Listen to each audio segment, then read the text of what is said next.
Assalamu alaikum students. How are you? I think you are fine.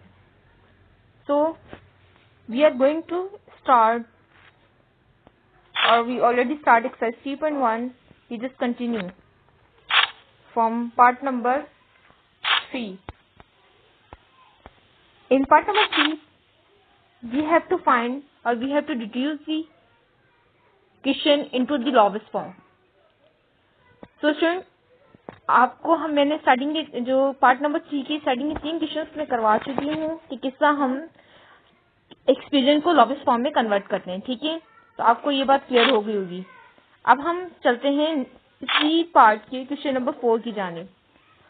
Students, जब भी आपको simplify करना होगा तो याद रखिएगा, या तो हमें कॉमन लेना है, या तो फिर कोई ना कोई फॉर्मूला यूज हो रहा है, या कोई जस्ट क्या होगा, डिवाइड हो रहे होंगे terms, same basis power add हो रही होंगी, तो ये सब सिंप्लीफिकेशन में आ जाएगा। तो आप लोगों को जो 2-4 फॉर्मूलाज हैं वो याद रखने पड़ेंगे। Basic formulas a plus B के होल स्क्वायर का फॉर्मूला, a माइनस बी के होल स्क्वायर का फॉर्मूला और a square minus B square का फॉर्मूला। ये 3 फॉर्मूलाज आप लोग बेसिक फॉर्मूलाज चलाते हैं, तो ये आपने क्या करना है, ये याद रखना है, ठीक है। So student, let's move forward. Question number 4 में क्या है, x प्लस वाई का whole square minus Z square upon X plus Y plus Z, ठीक है। तो यहाँ a प्लस बी के होल स्क्वायर का फॉर्मूला भी यूज कर सकते हैं। चाहे तो आप लोग क्या करें, इस पूरी टर्म को हम एक सपोज कर लें और ये दूसरी टर्म क्या हो जाए b। तो जब ये a के स्क्वायर माइनस b का स्क्वायर बन रहा है तो ये जो वो किसकी इक्वल होता है, मतलब ये फॉर्मूला बन रहा है a square minus B square का, वो क्या है a minus b a plus b, ठीक स्टूडेंट्स। तो ये बेसिक फॉर्मूले हैं जो आप लोगों ने याद रखने हैं ताकि हम अपनी क्वेश्चन को सिंप्लीफाई करने में हमारे लिए आसानी हो, ठीक है। तो ए स्क्वायर माइनस बी स्क्वायर का फॉर्मूला क्या है, मैं वंस अगेन रिमाइंड करवा देती हूँ कि a square minus B square which is equal to a minus b a plus b, ठीक है। यहाँ मैंने a square minus B square का फॉर्मूला लिख दिया, a minus b a plus b. अब मेरी ए टर्म क्या है, ए टर्म मेरी एक्स प्लस वाई, ये पूरी ए टर्म है, और बी टर्म क्या है, जो जेड है, ठीक है। तो अब मैं फॉर्मूला को सब्स्टिट्यूट करवाऊंगी, मतलब इस फॉर्म में सवाल है, इस फॉर्म में कन्वर्ट कर दूंगी। तो ऊपर टर्म में ए की जगह क्या आ जाएगा, एक्स प्लस वाई माइनस फॉर्मूले का देन बी की जगह क्या आ जाएगा, जेड, ठीक है। एज इट इज ये ए माइनस बी हो गया और इसी तरह ए प्लस बी भी करनी, ठीक है। और अपॉन में x plus Y plus z as it is था, ठीक है। तो अब यहाँ x plus Y plus z और ये ऊपर वाला दोनों टर्म सेम हो गई तो इसमें ये कैंसिल आउट हो जाएंगे। अब जस्ट हमारे पास क्या रह गया, x plus y minus z, it's my answer. Next question आप लोग क्वेश्चन नंबर 5 खुद करेंगे सिंप्लीफाई, ठीक है। इसमें कोई मुश्किल नहीं है, आपने जस्ट क्वेश्चन को देखना है कि हमें क्या कर सकते हैं हम लोग, ठीक है। तो आपको यहाँ m नजर आ रहा है दोनों में, तो सेम टर्म हम कॉमन ले लेंगे, ठीक है। मतलब m और m दोनों में है, ये एक टर्म है, ये दूसरी टर्म है, ठीक है। दोनों में m सेम टर्म है तो m को हम बाहर कॉमन ले लेंगे और फिर हमारी ब्रैकेट सेम बन रही होगी, नीचे क्या है, वैल्यू कॉमन आ रही है, जस्ट कॉमन लेना है और आपने सिंप्लीफाई करना है। तो आप लोग क्वेश्चन नंबर 5 ये आप लोगों का टास्क है, आप लोग खुद सॉल्व करिएगा, यहाँ से कॉपी पेस्ट मत करना है, आपने पहले सॉल्व करना है, देन इसको आप मैच कर सकते हैं, ठीक है। क्वेश्चन नंबर 6 में अगर हम देखें स्टूडेंट, यहाँ थोड़ा एक न्यू काम आ रहा है, ठीक है। वो क्या है, पहले तो हम सिंप्लीफाई लेना, मैं आपको जस्ट पहले हम सिंप्लीफिकेशन करेंगे, देन इसको आपको मैं एक टर्म सिखा रही हूँ, न्यू टर्म सिखा रही हूँ, वो आप लोग सीख लें, ठीक है। अच्छा, ऊपर वाले टर्म में अगर आप देखें, ऊपर वाले एक्सप्रेशन में 4 का टेबल कॉमन आ रहा है, ठीक है। यहाँ से मैं 4 को बाहर निकालूं तो टेबल आप पढ़ लें, 4 1 इज क्या होता है 4, तो यहाँ 1 मतलब 1 टी स्क्वायर रहेगी, तो 1 हम मेंशन नहीं करते, 10 टी स्क्वायर, ठीक है। और यहाँ क्या है मेरा माइनस का, जाहिर सी बात है 4 9 कितना होता है, 4 9 36, तो ये मेरा यहाँ 9 इसलिए आया, ठीक है। देन 4 20 सा 80 होता है, तो 420 आ गया, क्योंकि 4 मैंने कॉमन यहाँ से टेबल कॉमन ले लिया है, ठीक है। तो ये बात आपको क्लियर हो गई होगी। अच्छा, अपॉन में अगर हम देखें तो यहाँ और कोई सिंप्लीफिकेशन पॉसिबल है, तो अभी फिलहाल मैंने यहाँ से टी कॉमन ले सकते हैं ना, तो मैंने आगे नेक्स्ट स्टेप्स में लिया, चाहे आप पहले ले लें, इससे कोई फर्क नहीं पड़ेगा। अभी फिलहाल के लिए मैंने यहाँ नहीं लिया हुआ, तो आप मर्जी है चाहे ले लें। अच्छा जी स्टूडेंट, तो मैं आप लोगों को एक टर्म जो सिखा रही हूँ वो क्या है, अभी देखिए 4t² क्या बन रहा है, 4t², सॉरी 4 तो हमने कॉमन ले लिया ना, तो 4 को हम अंदर वाली टर्म की बात कर लेंगे भाई, ठीक है। t² माइनस 9t प्लस 20, ठीक है स्टूडेंट। अब इसको मैं आप लोगों को 3 टर्म में, अब कोई फॉर्मूला भी आप लोगों को दिखाई नहीं दे रहा कि फॉर्मूला में अप्लाई कर दूं, तो अब मैंने यहाँ एक आपको मेथड सिखा रही हूँ मिडिल टर्म ब्रेक का। मिडिल टर्म ब्रेक का मेथड किस तरह हम लोग करते हैं, देखो यहाँ कुछ नहीं है, इसकी कॉफिशिएंट की बात कर रही हूँ। कॉफिशिएंट क्या होता है, किसी भी वेरिएबल के साथ, ठीक है। जो फर्स्ट वाले का कॉफिशिएंट है कुछ नहीं है तो यहाँ 1 होगा, ठीक है। अगर यहाँ कोई वैल्यू है तो आप वैल्यू कंसिडर, फर्स्ट के कॉफिशिएंट को आप लास्ट के कॉफिशिएंट से मल्टीप्लाई कर रहे हैं, ठीक है। आपने क्या करना है, फर्स्ट के कॉफिशिएंट को लास्ट के कॉफिशिएंट से मल्टीप्लाई करवाना है, जो भी इसका आंसर आएगा उसका आप एलसीएम लेने हैं। अब दैट्स बताइए, यहाँ कुछ नहीं, यहाँ 1 था, 1 मल्टीप्लाई बाय 20, 20। अब मैं 20 का क्या कर रही हूँ, एलसीएम लूंगी। 20 का आप एलसीएम ले लें। अब 2 10 20, देन 2 5 10, देन 5 1 is 5। पहले तो आप एलसीएम ले लें। अब एलसीएम लेने के बाद हमें सेंटर वाइज टर्म को इस तरह ब्रेक करना पड़ता है कि अगर हम ऐड करें तो सेंटर वाइज टर्म बन जाए, और अगर हम उसको मल्टीप्लाई करवाए तो वही टर्म आ जाए जो मेरी मल्टीप्लाई करने के बाद मतलब फाइनल वाइज टर्म बन रही थी, ठीक है। मल्टीप्लाई करने के बाद जो बन रही थी, ठीक है। तो अब मैंने क्या करना है, यहाँ इस तरह ब्रेक डाउन करना है, ठीक है। अब आपने 9 लाना है। अब 9 हम कैसे लाएं, 2 2 4 और 5, 4 प्लस 5 कितने होते हैं, 9 होते हैं। तो मतलब ये मेरा ब्रेक हो रहा है, ठीक है। क्या कहा मैंने, 4 प्लस ये यहाँ ये क्या था, 5 था, तो 4 प्लस 5, देखिए 4t प्लस 5t, तो ये क्या बन जाएगा मेरा, 9t बन रहा है, बिल्कुल बन रहा है। लेकिन ये मिडिल टर्म ब्रेक हो रही है ना, अब ये थोड़ी ब्रेक, ना ये ब्रेक होगा ना ये ब्रेक, ये एज इट इज कॉपी होगी, सेंटर वाइज टर्म ब्रेक हो रही है, ठीक है। लेकिन हमें साइन का भी ख्याल करना है। अब यहाँ देखिए माइनस का 9 लाना है, तो ये प्लस का है, तो यहाँ भी हम प्लस करें, तो हम दोनों का साइन सेम रखना है, और वो भी माइनस का लाना, तो इट्स मीन हम यहाँ कौन सा साइन रखेंगे, माइनस का, ठीक है। माइनस माइनस हम प्लस कर रहे हैं, तो माइनस का 4 माइनस का 5 कितना हो गया, माइनस का 9। तो ये मेरी टर्म आ गई है, मतलब ऐड करें तो सेंटर वाइज टर्म बने, और मल्टीप्लाई करें तो लास्ट वाइज टर्म बने, ठीक है। तो मल्टीप्लाई करें, 4 5 20, 20 भी बन रहा है। यहाँ प्लस का 20 चाहिए, तो माइनस माइनस क्या होता है, प्लस, तो मल्टीप्लाई करने से भी सही बन रहा है, और ऐड कर रहे हैं तो तब भी सेंटर वाइज टर्म बन रही है। तो मतलब हमने सही इसको ब्रेक किया है। यहाँ इस ब्रेक डाउन में आपको थोड़ा दिमाग लड़ाना होता है कि किस तरह ब्रेक करना होता है, रेक्टिफिकेशन नहीं करना है। मेथड क्या है, फर्स्ट को पहले लास्ट वाले टर्म से मल्टीप्लाई करवाएं, जो भी आंसर है इसका एलसीएम लें, और फिर ब्रेक करें सेंटर वाइज टर्म को, ठीक है।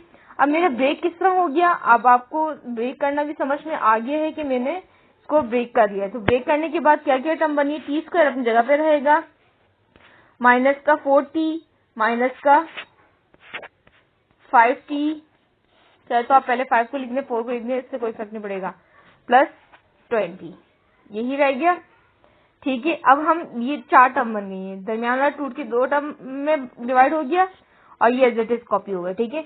अब हमारी ये टर्म है, ठीक है, इसमें हम कॉमन लेंगे, इन 2 टर्म से कॉमन और इन 2 टर्म से कॉमन। अब इन 2 टर्म में क्या कॉमन आ रहा है, t जस्ट कॉमन आ रहा है, तो t -4 रिमेनिंग रह गया। यहाँ से क्या कॉमन आ रहा है, यहाँ 5 है, यहाँ 20 है, तो टेबल कॉमन आ रहा है ना माइनस का। अगर हम 5 कॉमन ले लें तो क्या रह जाएगा, t, और माइनस का 5 जा चुका, तो यहाँ 1, तो यहाँ 1 मेंशन करने की जरूरत नहीं है, और क्योंकि माइनस कॉमन ही है तो जो प्लस है वो क्या बन जाएगा, माइनस। 5 का टेबल पढ़े, 20 आ जाए, तो 5 4 20, तो दोनों ब्रैकेट सेम आना भी लाजमी होती है, ठीक है, कॉमन लेने के बाद। तो अब ये मेरी सेम आ गई है, जो सेम आई है वो हम एक बार लिख देंगे, -t -4, ठीक है, एक बार लिख दी। अब जो बकाया बच गया t -5, इसको एक ब्रैकेट में डाल दें। तो ये इस तरह ब्रेक डाउन होता है, ठीक है। तो ये स्टूडेंट ये सीख लें, आप बहुत बार आगे ब्रेक डाउन हो रहा होगा, तो बार बार एक्सप्लेन में इतना डीपी नहीं करूंगी, तो आपको ये बात क्लियर होनी चाहिए, ठीक है। अच्छा जी, ओके, यहाँ मैंने इसको ब्रेक डाउन करके यहाँ लिख दिया, आगे नेक्स्ट स्टेप में, ठीक है। तो ये किस तरह आया, तो आपको बात क्लियर हो गई है, ठीक है। यही मैंने जो आप लोगों को फौरन समझा दिया वो यहाँ मैंने स्टेप बाय स्टेप लिखा हुआ है, ठीक है।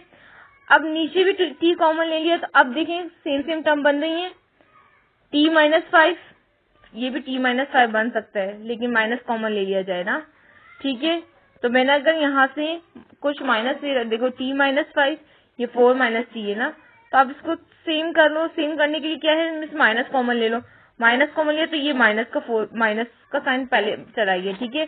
अब ये भी ऊपर वाला भी क्या हो गया, मतलब उलट हो गया। पहले क्या था, t-5 था, 5 - t बन गया, ठीक है। अब सेम टर्म बन गई, कैंसिल आउट, ये same term cancel out, just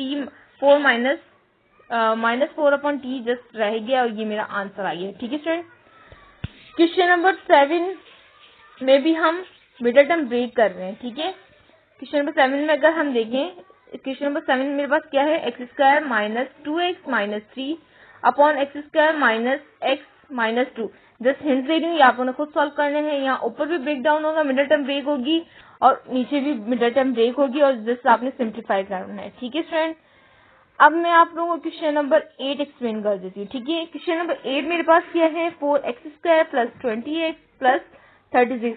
ये कोई रॉकेट साइंस नहीं है जो आप लोगों को डिफिकल्ट लग रहा होगा, कभी मिडिल टर्म ब्रेक कैसे होगी। आप लोग एक बार सीख लें, जब 1-2 बार सीख लेंगे तो आपको खुद ही मिडिल टर्म ब्रेक करना भी आ जाएगी, ठीक है।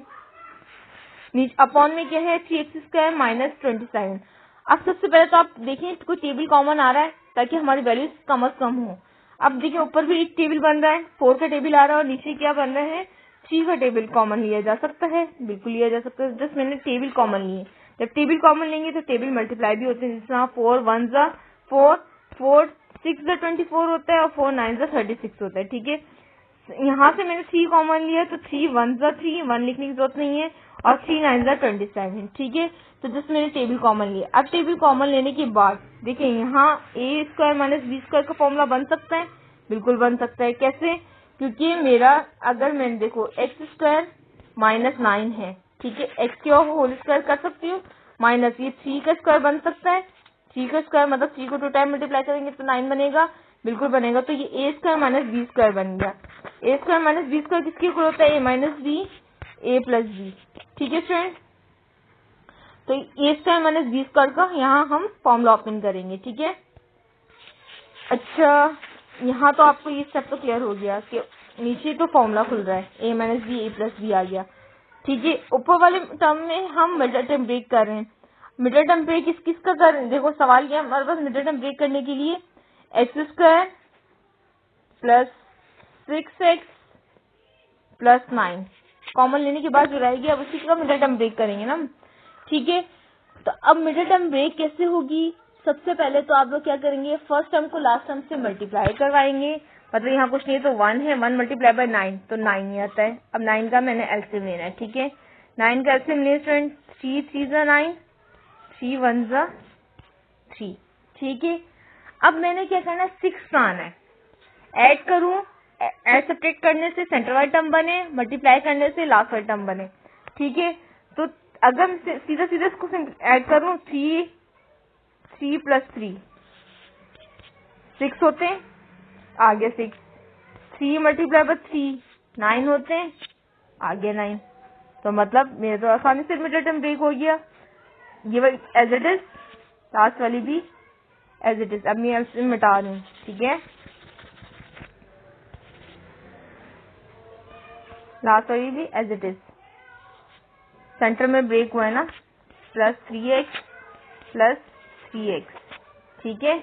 इन दोनों से कॉमन, इन दोनों से कॉमन करेंगे, यहाँ से कॉमन क्या आ रहा है, x, तो क्या रह गया, x + 3 रिमेनिंग रह गया ना।